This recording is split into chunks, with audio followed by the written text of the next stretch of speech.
이제 돌아오는 주일이 성령 강림 주일입니다. 성령 강림 주일, 그러니까 구약적으로 따지면 77절 또는 오순절에 해당하는 그런 절기입니다. 그래서 우리 사순절, 이 예수님께서 우리 가운데 오신 것을 기뻐하고 즐거워하는 그 가운데에 주님께서 주신 우리 그 사순절의 이 절기를 지나고 예수님이 6월절에 돌아가신 것 우리가 이 기념하면서 우리 성금요일을 보내고 또 안식 후 첫날, 다시 얘기해서 주님께서 초실절날 부활하신 것을 기뻐하고 즐거워합니다. 그리고 나서 그로부터 50일이 지나면 이제 오순절입니다. 77, 이 77, 49 일주일이 7번 지나면 오게 되는 그 절기가 바로 오순절입니다. 그때 우리가 다 아시는 대로 성령님께서 우리 가운데 오셨습니다.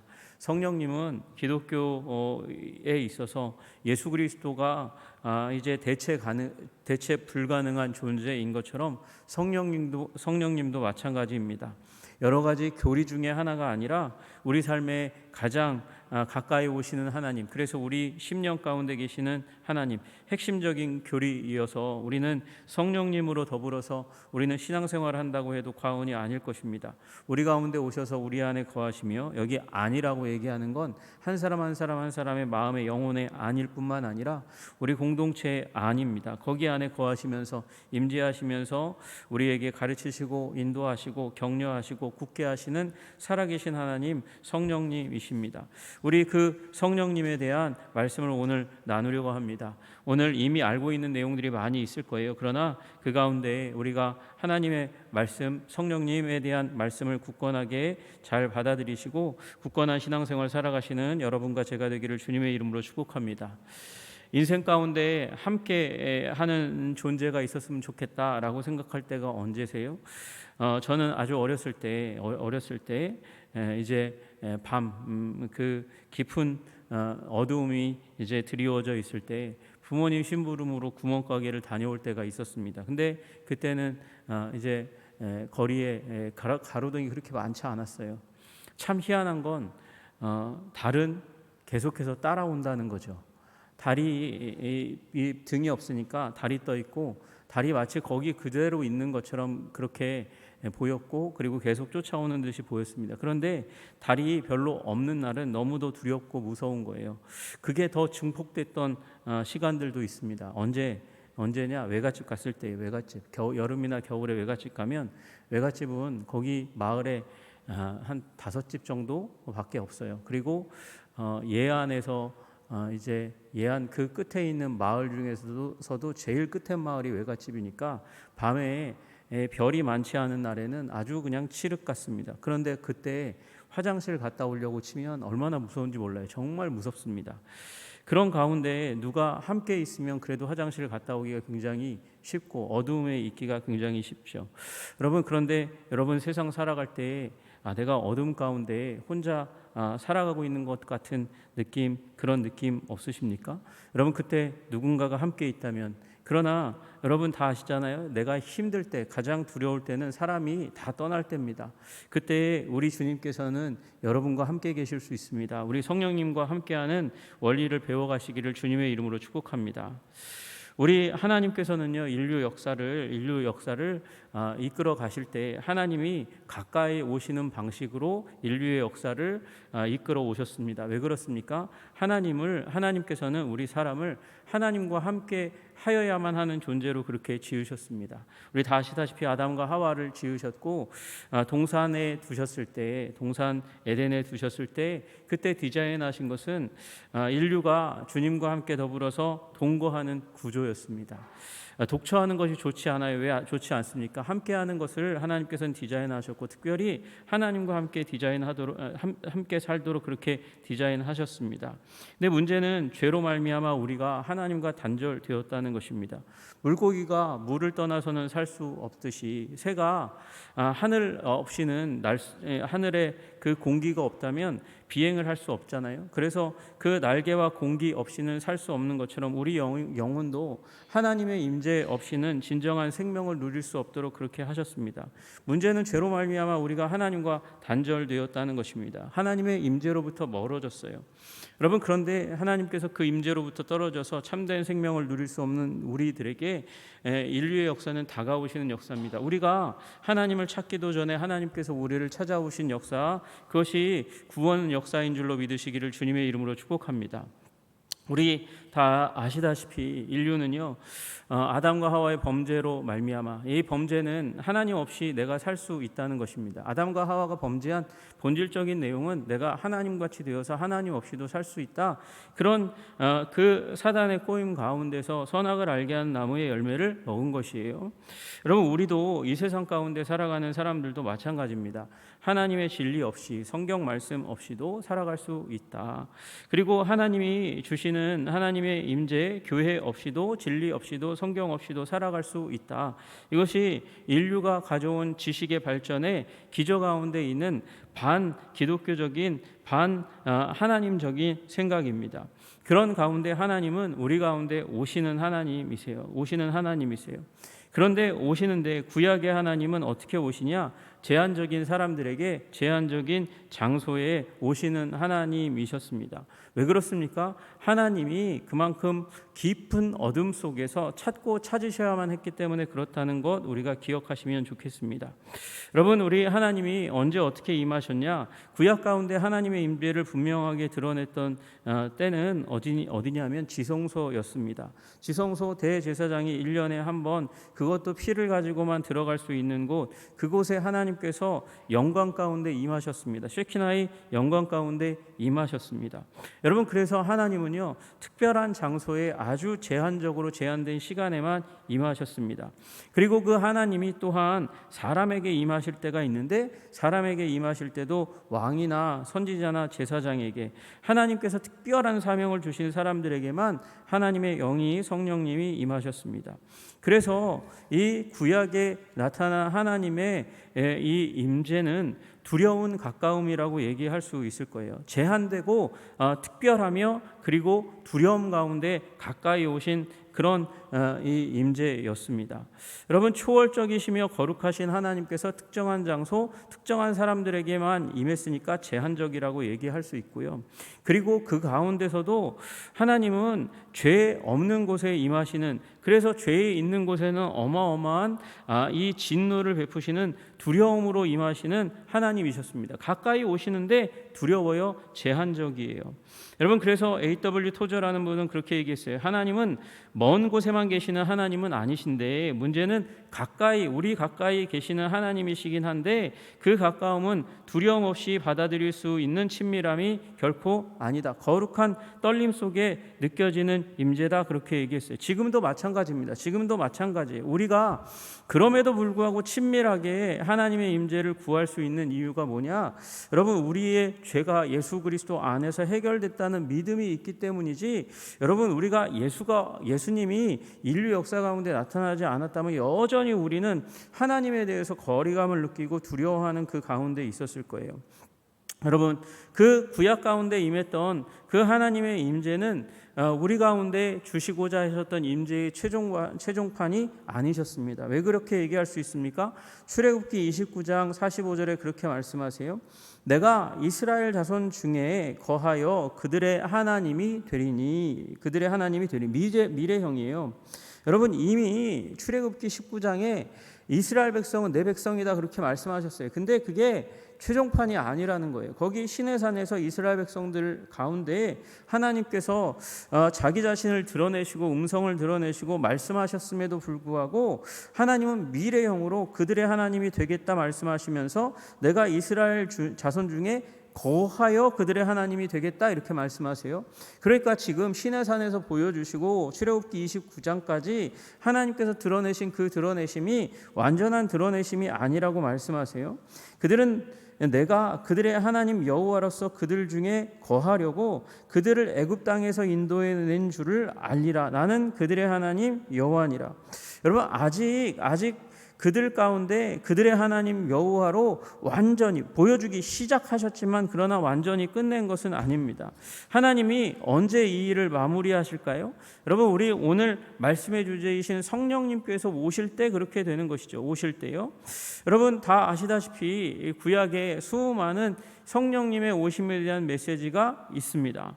여러분, 또 에스겔서 36장에 말씀하세요. 또 새 영을 너희 속에 두고 새 마음을 너희에게 주되, 영이 먼저예요. 영이 오시면 우리의 마음이 새롭게 돼요. 새 영을 너희 속에 두고 그로 말미암아 새 마음을 너희에게 주되 너희 육신에서 굳은 마음을 제하고 부드러운 마음을 줄 것이며 내 영을 너희 속에 두어 너희로 내 율례를 행하게 하리니 너희가 내 규례를 지켜 행할지라. 여러분, 성령 받았다 하는 증거가 어디 있겠습니까? 하나님의 율례를 기뻐하고 그것을 행하려 하는 그런 동기가 부여되고 행해지는 일이 점점 성장해 가면 성령이 임하시는 거예요. 여러분, 제가 얘기하려고 하는 내용의 초점 뭐냐? 구약에는 제한된, 그리고 두려움 가운데 임하신 아직 완전한 임재가 아니라고 말씀드리는 거예요. 여러분, 이 임재가 조금 더 가까이 왔습니다. 그것이 바로 예수님의 임재입니다. 예수님이 이 땅 가운데 오셨습니다. 예수님은 하나님의 아들임과 동시에 하나님 그분 자신이셨습니다. 여러분, 그래서 요한복음 1장 14절에 말씀하시잖아요. 말씀이 육신이 되어 우리 가운데 거하심에 우리가 그의 영광을 보니 아버지의 독생자의 영광이요 은혜와 진리가 충만하더라, 그렇게 말씀하셨어요. 여러분, 우리 이 말씀은 그 요한복음 앞에 부분에 보니까 이 말씀은 태초에 창조 때에 하나님과 함께 계셨고 또 하나님이라 그렇게 말씀하시는 장면이 나와요. 그러니까 하나님과 함께 창조의 때에 같이 동역하신 이 성부 하나님과 함께 행하신 성자 하나님, 그분이 우리 가운데 오셔서 독생하셔서 우리 가운데 인간이 되셨다. 그리고 그분은 은혜와 진리가 충만한 분이다, 그렇게 말씀하고 계세요. 예수님은 그리고 스스로 말씀하셨어요. 나를 본 자는 아버지를 보았다. 누가 감히 이렇게 얘기할 수 있습니까? 누가 감히 나를 본 자는 하나님을 보았다, 자기 자신을 하나님과 동격으로 둘 수 있어요? 하나님이 아니면 그렇게 할 수 없습니다. 예수님은 어떤 분이시냐? 이 땅 가운데 오신 하나님이세요. 그래서 팀 켈러는 그렇게 얘기합니다. 예수님은 하나님이 인간의 언어를 읽고 인간의 눈높이에 맞춰 오신 하나님이시다. 예수님 뭐라고요? 예수님은 하나님이라고요. 하나님이라고요. 그런데 그 하나님을 그냥 구약 때처럼 보여주면 여전히 하나님인 줄 알지 못하니까 인간의 몸을 입고 인간의 언어를 하는 인간의 눈높이에 맞춰 오신 하나님이다, 그렇게 말씀하시고, 또한 더불어서 성육신은 하나님의 가장 급진적이고도 부드러운 접근 방식이다, 그렇게 말씀하세요. 여러분, 그러니까 예수님이 이 땅 가운데 오셔서 하나님 그분 자신을 우리에게 보여주셨어요. 우리 가운데 오신 임마누엘의 하나님, 하나님이 우리와 함께 계시다, 우리 가운데 오신 하나님이세요. 그 예수님의 오심의 특징은 우리가 있는 곳에 우리 곁에 오신 하나님이세요. 근데 권리를 포기하고 오셨죠. 하늘의 권리를 포기하고 오셨어요. 그래서 권리를 포기하고 겸손하게 우리 가운데 오셔서 우리와 공감하시는 하나님이십니다. 보이지 아니하시는 하나님을 우리 가운데 보여주시기 위해서 겸손하게 권리를 포기하고 이 땅 가운데 오셨으나, 그러나 여전히 제한된 하나님이십니다. 무엇에 제한됩니까? 우리 시간과 공간에 제약되신 하나님이세요. 여러분, 우리 다 아시는 대로 예수님은 2000년 전이라는 그 시간대에 30여 년간 이 땅 가운데 사셨습니다. 그리고 예수님은 이 사마리아, 그리고 유대, 갈릴리 지역, 그리고 아주 어렸을 때 애굽 일부 지역에서만 있었지 그 외의 지역에는 계시지 않았던 하나님이세요. 여러분, 그래서 여전히 국한된, 제한된, 그러나 완전하신 하나님을 이 땅 가운데 겸손을 통해서, 권리 포기를 통해서 우리 가운데 보여주셔서 나타내셔서 우리와 같이 되신 아주 혁명적인 가까이 오심을 드러내신 하나님이십니다. 여러분, 그러나 예수님께서 말씀하셨죠. 예수님이 말씀하셨어요. 그러나 내가 너희에게 실상을 말하노니 내가 떠나는 것이 너희에게 유익이라.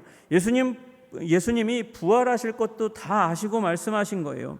부활하시고 나서도 내가 너희를 떠날 것을 말씀하신 거예요. 내가 떠나지 아니하면 보혜사가 너희에게로 오시지 아니할 것이요, 내가 가면 내가 그를 너희에게 보내리라 그렇게 말씀하십니다. 예수님이 가셔야 성령님이 오신다는 거예요. 성령님이 오시되 우리 사도행전 1장 8절에 말씀하시는 대로 오직 성령이 너에게 임하시면 너희가 권능을 받고 예루살렘과 온 유대와 사마리아 땅끝까지 이르러 내 증인이 되리라.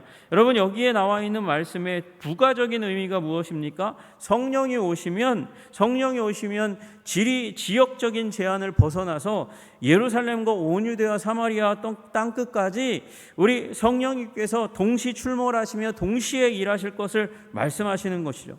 그러니까 특정 지역에 국한되지 않고 특정 민족이나 장소에 국한되지 않고 멀티플하게 세상 많은 나라, 아니 심지어 모든 민족에 드러나고 나타나시며 일하시며 그 하나님의 임재를 드러내실 수 있는 분이라고 말씀하고 계시는 것입니다.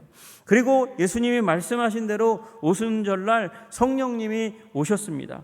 후련히 하늘로부터 급하고 강한 바람 같은 소리가 있어 그들이 앉은 온 집에 가득하며 마치 불의 혀처럼 갈라지는 것이 각 사람 위에 하나씩 임하여 있더니, 여러분, 구약에 그 수많은 약 200만 명이나 되는 이스라엘 백성들이 시내산 가운데 왔는데 하나님께서 그들 가운데 자신의 임재를 강력하게 보여주시는 일을 행하셨음에도 불구하고 성령님께서 잡아서 쓰시는 사람은 모세 한 사람이었다 해도 과언이 아니었어요. 그러나 이 오순절날 성령님께서 임하셔서 갈라지십니다. 불의 혀가 갈라지는 것처럼 갈라지셔가지고 각 사람 위에 하나씩 임하여 있더니 라고 말씀하셨고, 그들이 각각 한 사람이 다 성령의 충만함을 받고 성령의 말하게 하심을 따라 다른 언어들로 말하게 하시기를 시작하셨다 그렇게 말씀하십니다. 여러분, 그래서 성령님이 드디어는 이제 오셨어요. 오시는데 제한적으로가 아니라 이제는 모든 민족 가운데, 모든 시대 가운데 나타나시며 한 사람이 아니라 여러 사람 가운데, 여러 지역 가운데, 여러 민족 가운데 드러나시고 나타나시며 내주하시는 방식으로 임하시는, 가까이 오시는 일이 있게 되는 것입니다. 어떤 사람에게요? 믿는 자들에게. 믿기만 하면 그 성령을 받아 하나님이 심지어 우리 심령 안에 거하시는 역사적인 전환이 일어난 것이 바로 오순절입니다. 그래서 오순절 날은 방언이 터진 사건, 기적이 일어난 사건, 교회가 태어난 사건, 그 이상의 의미를 가지고 있는 거예요. 하나님이 임하셨다는 것입니다.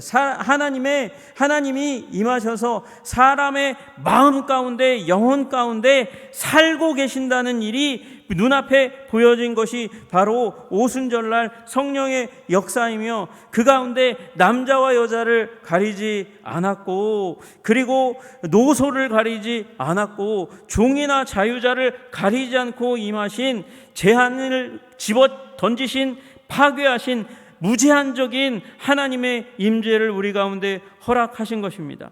그래서 성령이라는 책에서 존 스토트 목사님은 성령의 강림은 성전 휘장이 찢어진 것의 실질적인 성취다라고 그랬어요. 성전 휘장은 언제 찢어졌습니까? 예수님께서 운명하실 때, 테텔레스타이, 내가 다 이루었다고 말씀하실 때 그때 성전 휘장이 찢어졌지만, 정말 실질적으로 성취된 것은 성령의 강림날이라는 거예요. 성령이 강림하셔서 하나님의 임재가 더 이상 장소에, 그 지성소 가운데 묶이지 않고 성도들의 영혼 가운데로 침입해 들어가기 시작하고, 성도들의 공동체 가운데 들어가 그 가운데서 성령님께서 쉐키나의 하나님의 영광으로 임하시는 일이 일어나게 되었다 말씀하시는 것이죠. 그래서 오순절날 성령의 강림은 무제한적인 제한이 없는 하나님이 우리 여러 사람들에게 각각 믿기만 하면 그 영혼 가운데 와서 죄인임에도 불구하고 연약함에도 불구하고 오셔서 임하시는 귀중하고 아름다운 강력한 역사인 줄로 믿으시기를 주님의 이름으로 축복합니다. 여러분, 그 일의 수혜자가 바로 저와 여러분이라는 것이죠. 여러분 안에 하나님이 오셨습니다. 여러분, 이건 출애굽의 백성들이 하나님께 들었지만 도저히 이해할 수도 없는 일이었고, 그리고 예수님과 그의 제자들이 예수님을 따라다닐 때 그 위대하고 아름다운 예수님의 말씀을 들었고 그 영광스러운 기적을 경험할 때조차도 상상조차 못했던 일입니다. 하나님께서 우리 가운데 오셨습니다. 그것도 지도자들에게만 오신 것이 아니라 모든 믿는 자들에게 오신 위대하고 강력한 역사입니다. 그래서 우리는 성령 강림 주의를 지키는 거예요. 하나님께서 우리 영혼 가운데 오시고 우리의 공동체 가운데 오신다. 오셔서 하신 일이 무엇입니까? 오시면 변화됩니다. 예수 그리스도를 닮아 우리의 내적인 혁명이 일어난다는 것입니다.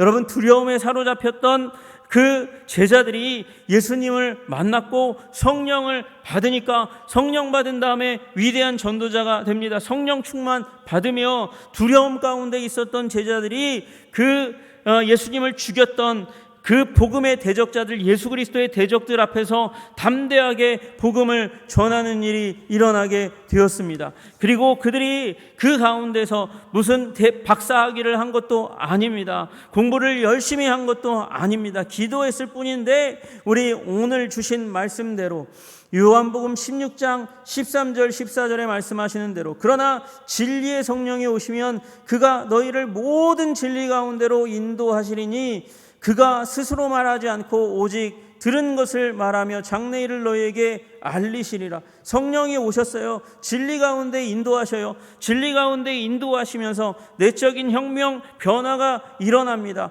그리고 하나님의 영광의 도구가 되는 일이 일어납니다. 그가 내 영광을 나타내리니 내 것을 가지고 너희에게 알리겠습니다. 영광의 도구가 된다는 것을 말씀하시죠. 그러면 일어났던 일이 무엇입니까? 영광의 주님께서 그 제자들과 함께 했을 때, 백성들의 무리와 함께 했을 때 병이 고쳐지고 귀신이 추방되는 것처럼 하나님의 영광과 능력이 나타나며 우리의 문제가 해결되고 사단의 권세가 묶임받게 되는 대역사가 일어나는 줄로 믿으시기를 주님의 이름으로 축복합니다. 여러분, 그리고 성전 가운데서 모이기 시작합니다. 예배하기 시작합니다. 그런데 성전에서 여호와 하나님을 예배하는 백성도 그 로마 제국 가운데서 수많은 이방 백성들도 흠모하고 바라고 구했던 망한 나라의 하나님인데도 불구하고 거룩하신 하나님이다 생각하고 그리고 회당 가운데로 오고 성전 가운데로 올 수밖에 없었던 그 여호와 하나님의 공동체, 성전 공동체보다 더 위대하고 아름다운 기독 공동체가 분리되어 떨어져 부각되는 모습을 보게 되는 것이죠. 성령 충만 받은 그리스도의 공동체가 이 구약의 하나님의 백성 공동체, 율법 공동체를 압도하고 그리고 아름답게 드러나는 일들이 일어난 것이죠. 누구 때문입니까? 무제한적으로 각 사람에게 영혼 가운데 임하시며 공동체에 임하셔서 내적인 혁명, 성품의 변화, 성결의 역사를 일으켜 주실 뿐만 아니라 성령의 능력으로 귀신을 쫓아내는 공동체, 그 공동체를 부각시키고 아름답게 하시는 일이 일어난 것입니다. 여러분, 그래서 우리는 성령을 사모해야 합니다. 여러분 한 사람 한 사람이 우리 가운데, 우리 영혼 가운데 오시는 성령님으로 말미암아 성령님을 그냥 예전에, 과거에 또는 어제에 만나고 은혜 받은, 그래서 우리의 영혼이 힘을 얻은 그 경험으로 만족하는 것이 아니고 오늘도 여전히 성령 충만 받아서 우리의 내적인 변화가 일어나고 그리고 오늘도 능력 받아서 사단의 권세가 쫓겨날 뿐만 아니라 오늘도 성령 받아서 오늘도 하나님 안에서, 성령님 안에서 새로워지는 공동체를 꿈꾸시는 저와 여러분들 되시기를 주님의 이름으로 축복합니다. 여러분, 구약의 역사는 제한적으로 두려움 가운데 오셨던 하나님이십니다. 임재하시되 그렇게 임하셨습니다. 그 하나님이 예수 그리스도 안에서 겸손하게 권리를 포기하시고 그 여러 사람들의 눈앞에 하나님은 이런 존재라고 드러나고 나타나셨으나 역사의 시간과 장소 가운데 제한되셨습니다. 그러나 성령님께서 이제 무제한적으로 시간에 매이지 아니하시며 또 지역에 매이지 아니하시며 그 장소에 매이지 아니하셔서 모든 믿기만 하면 믿는 자들의 심령 가운데 공동체 가운데 들어오셔서 영적인 혁명을 일으켜 주시는 우리 그 성령님을 오늘도 바라고 구하시는 저와 여러분들 되시기를 주님의 이름으로 축복합니다. 진리의 성령이 오시면 우리를 진리 가운데로 인도하십니다. 진리 가운데로 인도하셔서 우리를 변화되고 굳건하고 아름답고 존귀하게 만드실 줄로 믿으시기를 주님의 이름으로 축복합니다. 그리고 그가 내 영광을 나타내리니 여러분과 저는 이제 성령님께서 예수 그리스도의 영광을 나타내도록 하는 공동체로 부름받았습니다. 여러분과 저는 그래서 이제 또한 하나님을 우리 모시고 살아가는 공동체일 뿐만 아니라 영광을 발산하는 공동체로 이 땅 가운데 살아갈 수 있는 능력을 허락해 주셨습니다. 그 가운데 살아가시는 저와 여러분 되시기를 주님의 이름으로 축복합니다. 기도하겠습니다. 하나님 아버지 감사하고 찬양합니다. 이제 돌아오는 아버지 주일은 성령 강림 주일입니다. 오순절날 성령님 바라고 구하며 명령 따라서 기도했던 기도 공동체 가운데 약속하신 그대로 말씀하신 그대로 성령님께서 임하셔서 하나님 예루살렘에서 벌벌 떨던 제자 공동체를 완전히 변화시켜 주셔서 이제 흙으로 빚었던 그 그릇이 이 불가마 가운데서 깨지지 않는 그런 도기로 변화되는 것처럼 하나님 아버지 변화되게 하셨습니다. 사람들의 무리가 성령 받으면 그러면 각각 한 사람도 변화되고 공동체도 변화되어 완전히 질적으로 다른 존재로 변화되게 하십니다. 그것이 성령님의 역사, 우리 가운데 더욱더 가까이 오신 성령님의 역사입니다. 주님, 이 성령님을 오늘도 모셔드려서 우리의 영혼을 변화시키고 우리의 삶의 모든 무지와 사단의 권세를 깨뜨려 낼 뿐만 아니라 교회 공동체로 모여서 하나님의 영광을 발산하는 자들 될 수 있도록 주님 도와주시고 인도하여 주시옵소서. 예수님 이름 받들어 기도드리옵나이다. 아멘.